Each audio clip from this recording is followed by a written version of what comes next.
பெற்றவங்க பெரும்பாலும் பார்த்தீங்கன்னா, தன்னுடைய வாழ்நாள்ல கிட்டத்தட்ட 70, 80% வந்து பிள்ளைகளுக்காண்டியே ஒதுக்குறாங்க.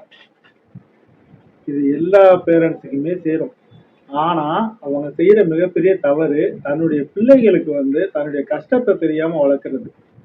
இந்த பிள்ளைகளுக்குரிய கஷ்டம் என்ன அப்படின்னா, ஆரம்பத்துல படிக்கிறது, அதுக்கப்புறம் வந்து ஒரு வேலைய தேடி போயி, அதுக்கப்புறம் சம்பாதிக்க ஆரம்பிக்கிறது, அதுக்கப்புறம் திருமணம். இது எல்லாத்துக்குமே அவங்க சுயமா அவங்களுடைய கால்ல அவங்க நிக்கணும்.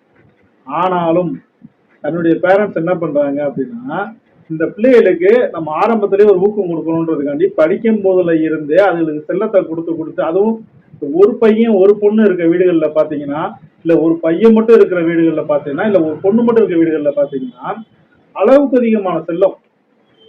அந்த செல்லம் எங்க போய் முடியுதுன்னு பாத்தீங்கன்னா, கடைசியில நீங்க யாரு என்னைய கேட்கறதுக்குன்ற இடத்துல போய் முடியும்.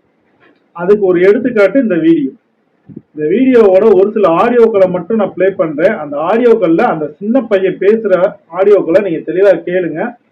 அந்த ஆடியோக்கள்ல என்னென்ன வார்த்தைகள் வருது, அந்த வயசுக்கும் இந்த வார்த்தைக்கும் சம்பந்தம் இருக்குதான்றத மட்டும் நீங்க யோசிங்க.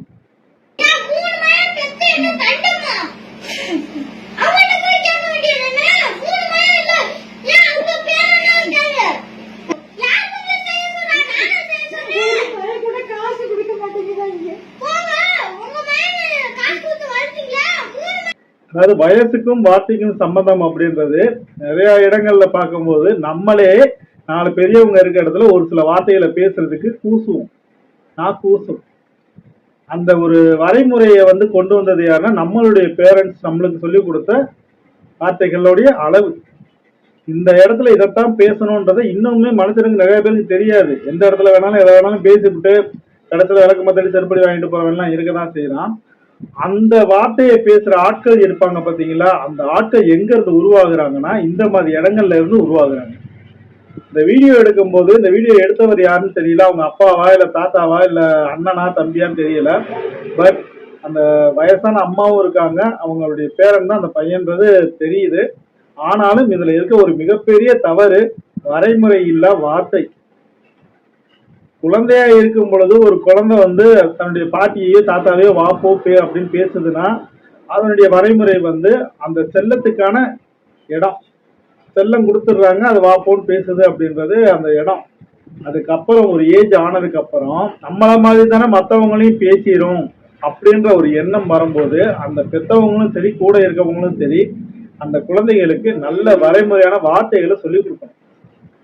நீ அப்படின்னு சொல்றதுக்கும் நீங்கள் அப்படின்னு சொல்றதுக்கும் நிறைய வித்தியாசங்கள் இருக்கு.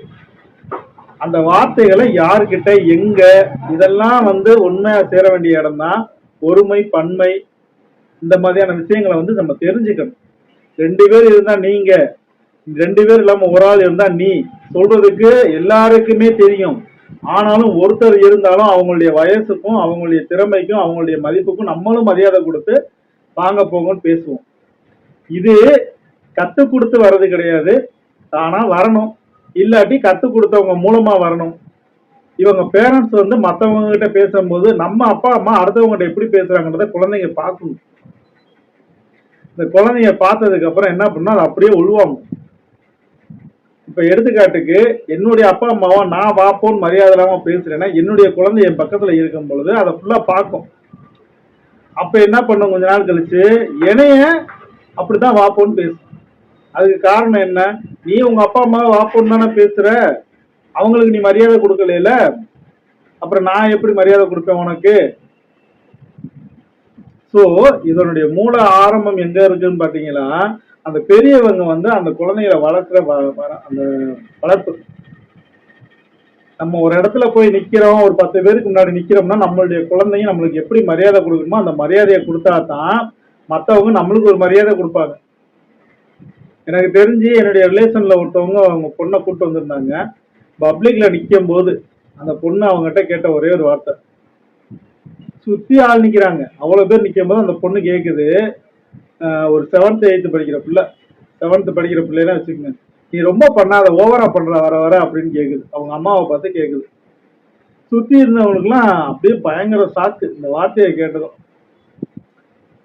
ஏன்னா இந்த வார்த்தையை வந்து ஒரு பேரண்ட்ஸ் வந்து யதார்த்தமா இருக்க டைமிங்ல ஒரு மற்றவங்கள ஒரு குழந்தைய கூட இந்த வார்த்தையை ரொம்ப பண்ணாத பாப்பா பேசாம இருப்பாப்பான்னு சொல்றது வந்து ஒரு வேறு மாற்றையான வார்த்தை. ஆனா அதே வார்த்தையை ஒரு குழந்தை ஒரு பெரிய பேரண்ட்ஸை பார்த்து கேட்கும்போது அந்த சுத்தி இருக்கவங்களுடைய முகமே மாறிடுது.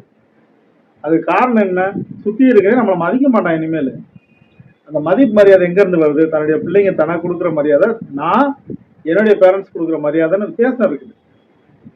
ஆரம்பத்துல வந்து ஒரு ஓனா வேலியில போய்கிட்டு இருக்கோம், அது வாட்டுக்கு போய்கிட்டு இருக்கான், குடிச்சு வேட்டிக்குள்ள விட்டுக்கிட்டு குத்துதே குடையுதேன்னு அந்த மாதிரிதான் தன்னுடைய பிள்ளைகள் பேசுறத பார்த்து சந்தோஷப்படுற பெற்றோர், தன்னுடைய பிள்ளைகள் சேட்டை செய்யறத பார்த்து சந்தோஷப்படுற பெற்றோர், அந்த சேட்டையையும் வார்த்தைகளையும் எந்த இடத்துல நிப்பாட்டணும், எந்த வயசுல நிப்பாட்டணும், எந்த வயசுக்கு அப்புறம் எந்த மாதிரியான பழக்கங்களை பழக்கி கொடுக்கணும்ன்றதையும் தெரிஞ்சுக்கணும்.